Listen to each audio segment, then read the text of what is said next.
والصلاة والسلام على سيد المرسلين اما بعد فاعوذ بالله من الشيطان الرجيم بسم الله الرحمن الرحيم اولئك الذين اشتروا الضلالة بالهدى فما ربحت تجارتهم وما كانوا مهتدين آمنت بالله صدق الله العظيم وصدق رسوله النبي الامين الكريم وعلى آله وصحبه اجمعین۔ آج ہم سورہ بقرہ کی آیت نمبر 16 یہاں سے اس کا ترجمہ اور تفسیر سیکھنے کی کوشش کرتے ہیں۔ اللہ تبارک و تعالیٰ نے اس آیت مبارکہ میں ارشاد فرمایا، وہ لوگ ہیں کہ جنہوں نے ہدایت کے بدلے گمراہی خریدی تو ان کا سودا کچھ نفع نہ لایا اور وہ سودے کی راہ جانتے ہی نہیں۔ اس آیت مبارکہ میں ان لوگوں کا بیان ہے کہ جنہوں نے ایمان کی بجائے گمراہی اختیار کی، جنہوں نے حق کا راستہ چھوڑ کر باطل کا راستہ اختیار کیا، ان کی حقیقت کو بیان کیا کہ یہ سودا نہایت گھاٹے کا سودا ہے۔ یہاں پر جو عرف کے اندر خرید و فروخت مراد ہوتی ہے وہ نہیں ہے، بلکہ ایک چیز کے بدلے دوسری چیز اختیار کرنا ہے۔ تو مشرکین نے اپنے کفر کے مقابلے میں، اپنے ایمان کے مقابلے میں کفر کو اختیار کیا۔ ایسا نہیں تھا کہ ان کے پاس ایمان تھا اور انہوں نے اس کو دے کر کفر لے لیا، بلکہ مطلب یہ ہے کہ دو چیزوں میں سے ایک کو ترجیح دے دینا۔ خریدنے کا مطلب تو یہ ہوتا ہے ایک چیز بندے کے پاس ہوتی وہ دے کے اگلی لے لیتا ہے۔ تو یہاں پر ایسا ان کے پاس تو ایمان پہلے ہی نہیں تھا۔ ہاں، جو منافقین تھے، جو یہودی تھے مدینے کے، ان کے حق میں یہ بات اس اعتبار سے درست ہے کہ وہ پہلے مومن تھے، لیکن وہ پہلے مومن تھے وہ حضرت عیسیٰ علیہ السلام کے زمانے میں۔ تو اب ان کو آقا علیہ السلام نے ایمان دیا کہ یہ ہے ایمان، لیکن انہوں نے اسے لیا ہی نہیں، بلکہ اس کے بدلے میں وہ منافقت میں پڑے اور گمراہی اختیار کی۔ تو فرمایا کہ یہ سودا نہایت گھاٹے کا سودا ہے، وما کانوا مہتدین، اور اس میں وہ راہ جانتے ہی نہیں ہیں کہ کس چیز کو ترجیح دینی ہے، کس کو ترجیح نہیں دینی، کس کو اختیار کرنا ہے اور کس کو ریجیکٹ کرنا ہے۔ تو یہ جو علم ہے اور یہ جو سمجھ بوجھ ہے، یہ اللہ کی بہت بڑی نعمت ہوتی ہے کہ بندہ دو چیزوں میں فیصلہ کرے کہ مجھے اس یہاں پر کیا لینا ہے اور کیا چھوڑ دینا ہے۔ اور بندے کو جب یہ سمجھ آ جاتی ہے تو بندہ کامیاب ہوتا ہے۔ تو اس لیے کہا جاتا ہے کہ جس بندے کو یہ سمجھ آ جائے کہ میں نے کہاں کیا بولنا ہے اور کہاں کیا نہیں بولنا، کون سی بات کہنی اور کون سی نہیں کہنی، وہ بندہ زندگی کے اندر کامیاب ہوتا ہے، وہ مار نہیں کھاتا۔ کیونکہ عموماً بندہ بعض دفعہ کسی موقع پر ایسی بات کہہ دیتا ہے وہاں پر وہ بات کرنے کی نہیں ہوتی، تو پھر اس کے نتیجے خراب ہوتے ہیں۔ تو اللہ تبارک و تعالی ہمیں یہ مہارت، یہ عقل، یہ تجربہ عطا فرمائے، اور خصوصی طور پر جب بات حق و باطل کی آئے تو اللہ تعالی ہمیں حق کا راستہ اختیار کرنے کی توفیق عطا فرمائے۔ حق کے مقابلے میں باطل کا راستہ یہ گھاٹے کا ہی سودا ہوتا ہے۔ یہ ہو سکتا ہے وقتی طور پر تو کسی ہمیں نفع نظر آئے، لیکن حقیقت میں وہ گھاٹا ہی ہوتا ہے۔ جیسے کئی چیزیں ایسی ہوتی ہیں وہ وقتی طور پر تو بہت اچھی لگتی ہیں، لیکن مستقبل میں اور لانگ ٹائم دیکھا جائے تو نقصان ہوتا ہے۔ جیسے سود ہی ہوتا ہے، سود ایک ایسی چیز ہے موقع پر تو اس کا فائدہ نظر آتا ہے، لیکن وہ حقیقی طور پر وہ معیشت کو، معاشرے کو برباد کر دیتا ہے۔ تو اللہ تبارک و تعالی ہمیں حق کو ہی اختیار کرنے کی توفیق عطا فرمائے۔ اس کے بعد اگلی آیت میں فرمایا، مثلہم کمثل الذی استوقد نارا فلما اضاءت ما حولہ ذہب اللہ بنورہم وترکہم فی ظلمات لا یبصرون صم بکم عمی فہم لا یرجعون۔ فرمایا کہ ان کی کہاوت اس کی طرح ہے، جس نے آگ روشن کی تو جب اس آگ سے آس پاس سب جگمگا اٹھا اللہ تعالیٰ ان کا نور لے گیا اور انہیں اندھیروں میں چھوڑ دیا کہ انہیں کچھ نہیں سوجھتا. یہ بہرے، گونگے، اندھے تو وہ پھر آنے والے نہیں ہیں. تو اس آیت مبارکہ میں مثال بیان کی گئی ہے. ایک مثال کے ذریعے ایک بہت عظیم بات کو سمجھایا ہے. یہاں پر پیچھے دو گروہ تھے، ایک تھے کافر، ایک تھے منافق. اور پھر آگے مثالیں ہیں. یہ پہلی مثال کفار کی ہے جنہوں نے ایمان قبول نہیں کیا.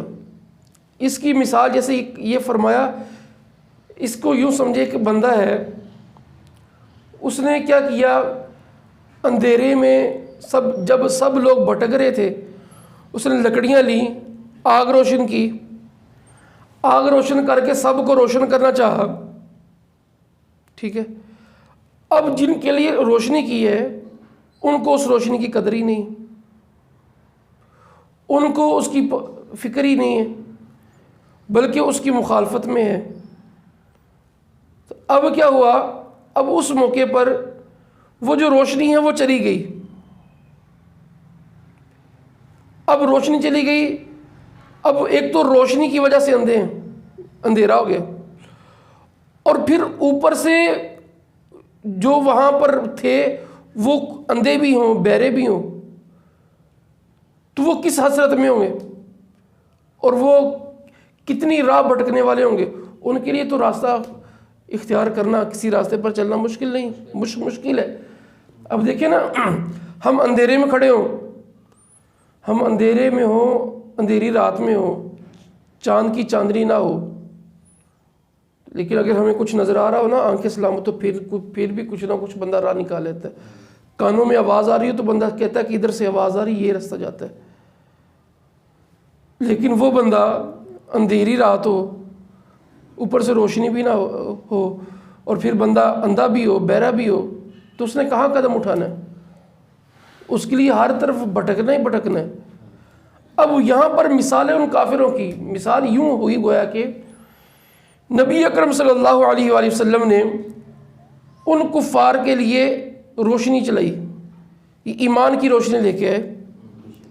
اس ایمان کی روشنی سے سارا جگمگا اٹھا، ان کے ارد گرد روشنی کر دی. اب انہوں نے اپنی انا، ضد اور حسد کی وجہ سے آقا علیہ السلام کی مخالفت. انہوں نے اس کی قدر نہیں کی. اب اللہ تعالیٰ نے ان کی ہٹ درمی کو، اس دشمنی کی وجہ سے اس روشنی کو ان سے لے لیا. اب اس کا یہ مطلب نہیں اللہ کے ہٹا دینے سے ان کی روشنی ہوئی، وہ روشنی کو چاہنے والے ہی نہیں ہیں، وہ روشنی سے خود ہی بھاگنے والے ہیں، وہ اس روشنی کو لینا ہی نہیں چاہتے. تو فرمایا کہ ان کی مثال ایسی ہے کہ جب کسی نے آگ جلائی، ارد گرد روشن ہو گیا، پھر اللہ تعالیٰ ان کے نور کو لے گیا. تو پھر آقا علیہ السلام کو جب قبول نہیں کیا انہوں نے، اس روشنی کو اللہ تعالیٰ ان سے علیحدہ کر دیا. اور پھر وہ ان کی اپنی حیثیت کافروں کی ایسی ہے کہ وہ بہرے ہیں، گونگے ہیں، اندھے ہیں. یعنی بظاہر آنکھیں تو ہیں، لیکن وہ کان ان کے پاس نہیں ہے کہ جو حق کو سن سکیں، وہ زبان نہیں ہے کہ جو حق بول سکے، وہ آنکھ نہیں ہے کہ جو حق کو دیکھ سکے. تو یعنی جیسے کہ اندر پردہ در پردہ، گمراہی در گمراہی. ٹھیک ہے، یعنی ایک چیز سامنے آئی، اس کو ٹھکرا دیا، اور اپنی اوقات بھی یہ ہے کہ اندھے بہرے گونگے. اور اب ان کی حالت یہ ہو چکی ہے، اب یہ حق کی طرف لوٹنے والے نہیں، اب یہ گمراہی کی طرف. کہ جیسے پچھلی آیات کے اندر اللہ نے فرمایا تھا کہ حبیب آپ انہیں سمجھائیں نہ سمجھائیں، یہ حق کو قبول کرنے والے نہیں ہیں. تو یہاں پر فرمایا وَهُمْ فَهُمْ لَا يَرْجِعُونَ، یہ اب یہ لوٹنے والے نہیں. تو یاد رکھیے گا کہ سب سے بری بات انسان کی یہ ہوتی ہے کہ بندہ حق کو سننے سے عاجز آ جائے، حق کہنے سے عاجز آ جائے، حق دیکھنے سے عاجز آ جائے. جب یہ والی کیفیت آتی ہے نا، تو فَهُمْ لَا يَرْجِعُونَ، بندہ پھر نہیں حق کی طرف لوٹتا. حق کی طرف لوٹتا تب ہے جب بندے کے کان حق کو سن سکیں، زبان حق بول سکے، ہماری آنکھ حق دیکھ سکے. اللہ تعالیٰ اس نہج پر پہنچنے سے بچائے۔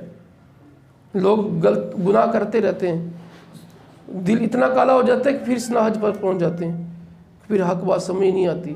آج بھی لوگوں کی کثرت ہے کہ جو اس آیت مبارکہ کے وہ جیتی جاگتی مثالیں ہیں کہ وہ بہرے ہیں، وہ گنگے ہیں، وہ اندھے ہیں، اور رب تعالیٰ کے نزدیک حقیقی طور پر سننے والا وہی ہے جو حق سنتا ہے۔ جو حق نہیں سنتا اللہ نے تو اس کو بہرا کہہ دیا، جو حق بولتا نہیں اللہ تعالیٰ کے نزدیک تو وہ اصل وہی گنگا ہے۔ جو حق دیکھتا نہیں ہے حقیقت میں تو اندھا وہ ہے، اندھا وہ نہیں کہ جس کی آنکھیں نہیں ہیں، حقیقی اندھا وہ ہے۔ جیسے ایک صحابی رسول نے جب نبی اکرم صلی اللہ علیہ وآلہ وسلم کی گستاخی کرنے والی عورت کو قتل کیا تو وہ صحابی نابینا تھے، تو آقا علیہ الصلوۃ والسلام نے فرمایا کہ یہ دیکھنے والا تو یہ ہے، دیکھنے والا تو یہ ہے، یعنی حقیقی بصیرت یہ ہے۔ اصل جو دیکھنا ایمان کا دیکھنا ہوتا ہے۔ بندے کا اندر ہی مر جائے تو اس آنکھ کو کیا کرنا ہوتا ہے؟ جو آنکھ حق نہیں دیکھ سکتی تو اس آنکھ کا کوئی فائدہ نہیں۔ اللہ تبارک و تعالی ہمیں سیکھنے سمجھنے کی توفیق عطا فرمائے۔